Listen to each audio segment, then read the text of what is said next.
So the next question is, which enzyme is essential for the class of switching in immunoglobulin? तो ऐसा कौन सा enzyme है जो कि बहुत ज़्यादा इंपॉर्टेंट होता है फॉर क्लास स्विचिंग के लिए for immunoglobulins? So it is RAG1 slash में RAG2 activation induce cited in deaminase AID. Okay, and DNA polymerase, reverse transcriptase. So what was your right answer? Please guys let me know in the comment section. So आपके RAG first है, RAG second होता है, AID होता है, DNA polymerase या reverse transcriptase. तो right answer is AID यानी activation induced cited in deaminase. Okay. Deficiency of IgA is most commonly associate with, यानी कि यदि IgA की यदि डेफिशिएंसी हो जाती है तो मोस्ट कॉमनली किससे एसोसिएट करता है?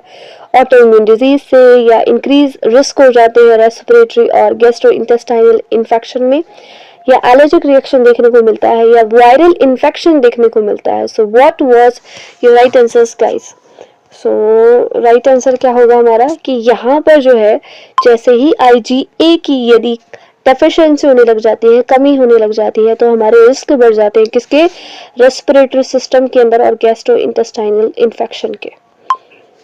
Okay, the next question is monoclonal gammopathy is characterized by the over production of. क्या देखने को मिलता है जब मोनोक्लोनल गैमोपैथी के अंदर ओवर प्रोडक्शन होने लग जाता है, या हमें लक्षण दिखाई देने लग जाते हैं? तो IgG, IgM या सिंगल टाइप इम्यूनोग्लोबिन या IgA. सो राइट आंसर क्या होगा आपके यहाँ पर? The right answer is a single type of immunoglobulin. एक कोई सिंगल टाइप का इम्यूनोग्लोबिन होगा जो कि मोनोक्लोनल गैमोपैथी को इंक्रीज करेगा. अच्छा, सो माइलोमा जो सेल्स है वो प्रोड्यूस करती है एक्सेस अमाउंट में क्या? नॉर्मल इम्यूनोग्लोबिन, एबनॉर्मल इम्यूनोग्लोबिन या फिर लाइट चेन, टी सेल्स या कॉम्प्लीमेंट प्रोटीन्स. तो ये आपके सबसे ज्यादा जो है प्रोड्यूस करती है क्या? अब नॉर्मल इम्यूनोग्लोबिन्स, ये लाइट चेन्स हो सकती है. Okay, the next question is hyper जो IgM है, हाइपर IgM जो सिंड्रोम है वो किसकी वजह से जो है डिफेक्ट हो जाता है? तो CD40, CD40L इंट्रैक्शन की मदद से, या टी सेल रेसेप्टर, या MHC क्लास सेकंड की वजह से, या कॉम्प्लीमेंट सिस्टम की वजह से. तो ये आपके हमने पढ़ा था, मैंने बेसिक इन्फॉर्मेशन दी, उसी के अंदर ही आपको ये सारा सब कुछ देखने को मिल जाएगा. CD40L इंट्रैक्शन की मदद से ये डिफेक्टिव हो जाता है hyper IgM. The next question is increased level of IgE are typical seen. जब IgE का जब लेवल इंक्रीज हो जाता है तो टिपिकली हमें क्या देखने को मिलता है? एलर्जिक रिएक्शन देखने को मिलती है, बैक्टीरियल इन्फेक्शन, वायरल इन्फेक्शन या ऑटोइम्यून डिजीज. तो हमें देखने को मिलती है allergic reaction. The next question, which immunoglobulin is tested in the diagnosis of recent infection? यानी कि ऐसा कौन सा इम्यूनोग्लोबिन है जिसमें हम टेस्ट करते हैं रिसेंट इन्फेक्शन को, कि कौन जांच पड़ताल करते हैं कि कौन सा रिसेंट इन्फेक्शन हुआ था? तो IgA के अंदर, IgM, IgG, IgD. तो हम लोग देखते हैं IgM के अंदर. anti-RH एंटीबॉडी जो है वो यूज होती है RH इनकम्पेटिबिलिटी में. R ऑफ विच क्लास, कौन से क्लास के अंदर? तो ये आपके इम्यूनोग्लोबिन का टाइप पूछ रहा है. IgG, IgA, IgM and IgE. Video को पॉज करके आप जो है उसका आंसर दे सकते हैं. आप देख सकते हैं कि आपके इतने क्वेश्चंस में से इतने क्वेश्चंस आपके राइट हुए हैं. यदि आप अपनी तैयारी को नहीं भापोगे, यदि आप अपनी तैयारी को नहीं परखोगे, तब तो कैसे पता चलेगा? अच्छा, anti-RH जो एंटीबॉडीज है वो यूज होती है RH incompatibility test, RH factor जानते हैं. तो कौन सा क्लास होगा हमारे? तो इसमें होगा हमारे IgG. The next question is rheumatoid जो फैक्टर है ऑटो एंटीबॉडी है, तो ये किसका है? IgA, IgM, IgE, IgG. तो राइट आंसर है आपके IgM. The next question is which immunoglobulin is used to passive immunization?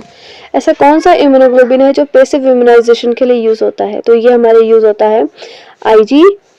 कौन सा यूज होता है? IgG. The next question is mono जो क्लोनल एंटीबॉडी है वो मोस्ट कॉमनली कौन से क्लास में देखने को मिलती है? तो ये कौन से क्लास में? IgG क्लास में देखने को मिलती है. जो एफसी जो रीजन है, फ्रेगमेंट है इम्यूनोग्लोबिन का, वो यूज होता है एंटीजन बाइंडिंग के लिए, या थेराप्यूटिक मोनोक्लोनल एंटीबॉडी डिजाइन के लिए, या एंजाइम एक्टिवेशन के लिए, या वैक्सीनेशन के लिए। तो ये आपके थेराप्यूटिक मोनोक्लोनल एंटीबॉडी डिजाइन के लिए होता है। डायग्नोस्टिक जो टेस्ट्स होते हैं, जैसे एलाइजा हो गया, यूटिलाइज करता है कौन से पार्ट को, इम्यूनोग्लोबिन के कौन से पार्ट को, तो एफसी रीजन को, फैब रीजन को, या लाइट चेन को, या हिंज रीजन को। तो इसमें राइट आंसर होगा हमारे फैब रीजन को। ये क्या करता है आपके, यूटिलाइज करता है through ELISA test. Okay,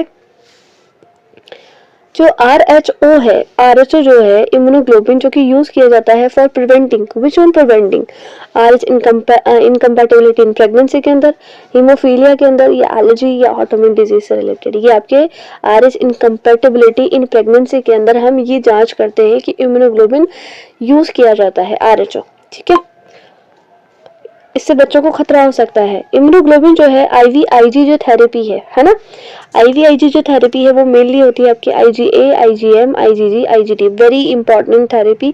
so it was done in the IgG.